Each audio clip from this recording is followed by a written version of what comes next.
आज सायंकाळी 6:30 वाजता माननीय मुख्यमंत्री एकनाथजी शिंदे साहेबांच्या अध्यक्षतेखाली सर्वपक्षीय बैठकीचं आयोजन असणाऱ्या मराठा आरक्षणाच्या आंदोलनाच्या संदर्भामध्ये बैठकीचं आयोजन करण्यात आलेलं होतं। परंतु रात्रीपासून पहाटेपासून जो पाऊस मुंबईमध्ये मोठ्या प्रमाणामध्ये आहे, अनेक लोकांना परगावावरून मुंबईमध्ये पोहोचायला अडचण होते आहे, काही लोक पोहोचू शकत नाहीत। काही लोकांचे, काही मान्यवरांचे तसे निरोप संदेश आमच्यापर्यंत आले की आज पोहोचणं शक्य नाही, तर सगळ्यांना बैठकीला उपस्थित राहता यावं या उद्देशानं माननीय मुख्यमंत्री एकनाथजी शिंदे साहेब, माननीय उपमुख्यमंत्री फडणवीस साहेब आणि माननीय उपमुख्यमंत्री अजितदादा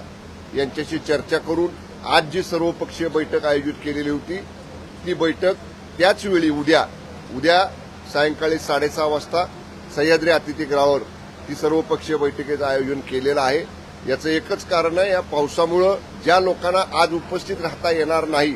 त्यांना त्यांचं मत या बैठकीमध्ये मांडता यावं, त्यांची गैरसोय होऊ नये, त्यांना त्यांचं म्हणणं मांडण्यापासून वंचित राहू नयेत म्हणूनसाठी आपण उद्या सायंकाळी 6:30 वाजता ती बैठक माननीय मुख्यमंत्र्यांच्या अध्यक्षतेखाली आयोजित केलेली आहे।